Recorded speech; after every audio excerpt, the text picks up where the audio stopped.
guys, welcome back to my channel. I'm so happy to be back filming. I'm sorry if my voice sounds a little bit off and raspy. It's because I'm still sick. I had like strep throat this past weekend, so I'm just now recovering from it. I still have a cough. I'll edit out all the coughs, but I might still have a raspy voice.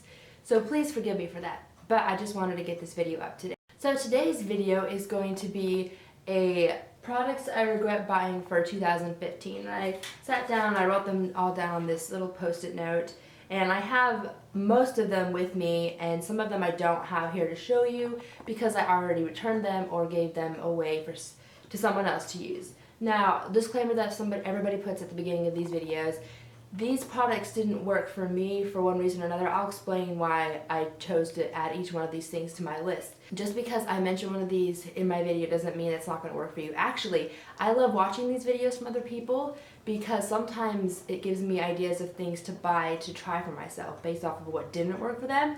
For example, I just watched one of these from Miss Hollyberry's where she was talking about a shampoo that really just like was too conditioning. As it was a conditioner, not a shampoo. And so I thought, okay, this is one of her biggest regrets of 2015, but I think I need to go out and try that because that's what I need for my big poofy hair. So, for example, you know, it's not all negative. Anyway, so let's get right into it. I don't have that many products, which is actually quite surprising. I actually liked most of the things I purchased this year, and I was smarter as I bought things. So let's get right into it. Alright, the first thing that I want to talk about, I actually don't have here because I returned it already, but I do have an example of what it is. I purchased the Anastasia Dip Brow Pomade in, I don't even remember what color it is. It didn't matter what shade it was because I hated the formula. I took one swipe in it, absolutely hated it, took it back, and then I was like, okay, maybe I'm gonna try this NYX Taman Frame, which is like a dupe for the Anastasia Dip Brow Pomade, and I tried it again and I just hate it. I hate the pomade formula. It's really sticky on my eyebrows, and I don't really like big bushy eyebrows anymore. I used to, but I don't go for that anymore. So it's just not something that worked for me, and I definitely regret buying it. Already returned it, and I definitely regret buying this one as well. It was not as expensive, but I definitely regret it. And if it's something that you guys don't like, if you don't like sticky brows, then don't buy the pomades. They really are just heavy duty brow products. The next thing I want to talk about is the Urban Decay Partial False Lashes in Insta, I'll put it right here, Insta something. And I went out and bought them because Urban Decay has 3 styles of their partial false lashes. This is the one that I have now that I love. This one is, I don't even remember what this one's called either, Insta something, this. And I love these. These are my holy grail eyelashes. They're so easy to apply and they look so natural, and yet they give you that kind of glam look that you're going for. So I wanted to try the other styles. I picked up the other one I was telling you about, I don't remember the name of, and oh my gosh, I hated those. They looked like nothing on my eyelids. I put them there and it looks like I had nothing there. It was a huge waste of money. Those are $15 per pack. You get 2 pairs of them, but it's still really expensive, and it was not even worth it at all. So do not waste your money buying that. That is just not a product that is worth anybody's money, in my opinion. Alright, the next thing I want to talk about is a brush brand. Now, I guess I can't really say I dislike this whole brand because I've only tried one brush from it, but I tried a Morphe brush. This is the M440, and it just looks like this. It's a small one, and the hairs on this brush are so coarse, I can't even use this anywhere on my face. It scratches the crap out of me. I hate this brush. I don't know if it's just this one. Like I said, I can't speak for the other Morphe brushes, but the white bristles on this, they're just terrible, and I will probably never try another Morphe brush again. And it sucks because I heard such good things about it, but I definitely regret buying this. The next thing I want to talk about, I couldn't remember if I had bought this year or not, but if I didn't, it was the very end of last year. So, and I know I didn't talk about it in my last year's regrets video, so I want to talk about it now. But this is a eyeshadow palette. This is the e.l.f. Prism eyeshadow palette, and this is the Sunset one. I don't think it matters which color you get because there's 3 different colors, but my problem with this eyeshadow palette is not the colors. The colors are beautiful. They just are not pigmented, and they don't really work. These are supposed to be like baked eyeshadows, and they look like they show up on your fingers, but they do not last on my eyelids. They're just cheap eyeshadow formula. It's just a cheap eyeshadow formula in my opinion. And I know Kathleen Lights and other people like rave about these and love them. I don't know what they use to get these to work.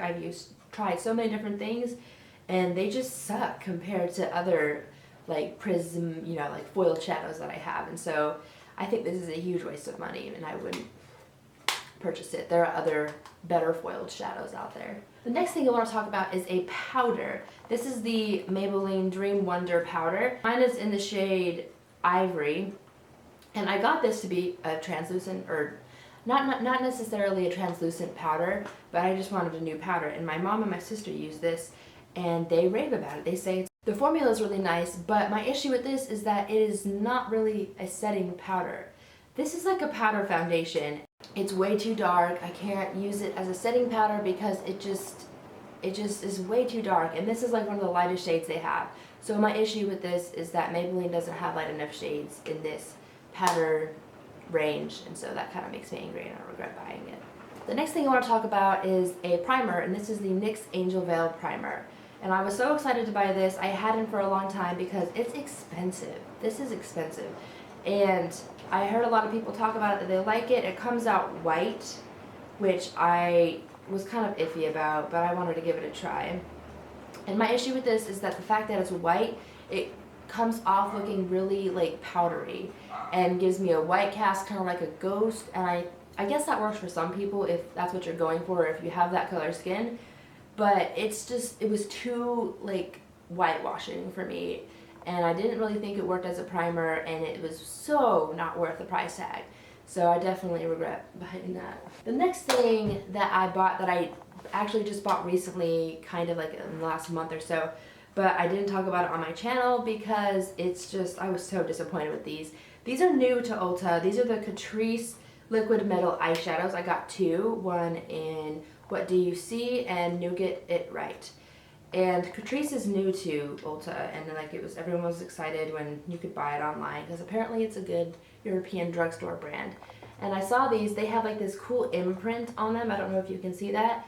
And online they look super pretty, but they suck with pigmentation. I don't know if it's just these shades, because like I got these darker shades, and I know there's some lighter ones that may probably work better, but like this brown one, when you swatch it on your hand, it just looks like a matte brown, and it's supposed to be liquid metal. So I was kind of ticked off about that and really regret buying these. Haven't even used them on my eyes once. Next thing I want to talk about is another brow product. What is this? Tinted Brow Gel, and this is in the shade Brunette. I don't really have too much negative to say about this other than the fact that the reason I regret buying it is I just don't use it. I think that the wand is a little bit too thick for my thin lashes. The color's fine, the formula's fine, so I'm not trying to bash this at all, but I just regret buying it because it's a little too big and a little bit too unrealistic for me to use, and I don't ever use it, so it just sits there and I'm sad that I bought it. The next thing I want to talk about is something people are probably going to disagree with me about a lot. I really regret buying ColourPop blushes. I have three. I have Fox, Aphrodisiac, and Prenup.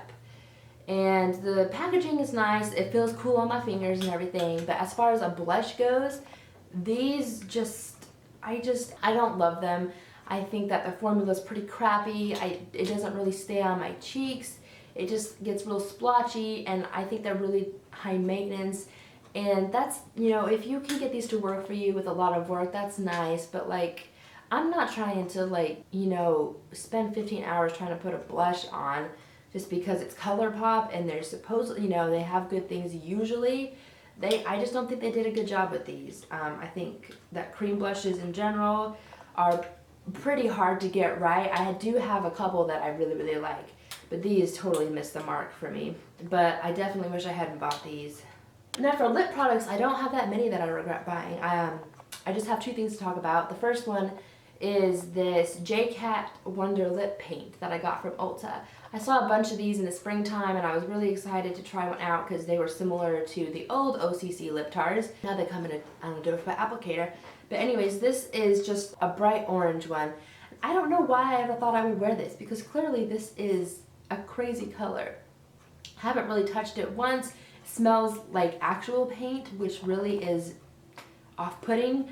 and I don't know why I bought this. So I totally regret buying this, and I don't know why.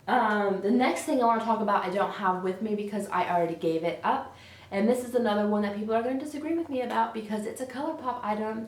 And I bought one ColourPop Ultra Matte lipstick, the liquid lipsticks they have, and I absolutely hated it. I gave it away to a friend because I know a lot of people do like it. And for me, the reason I regret buying that is because it's just, those are so drying on the lips. And I know that's why a lot of people like them, so I'm not trying to bash them, but like, that is not for me. That whole thing was not for me.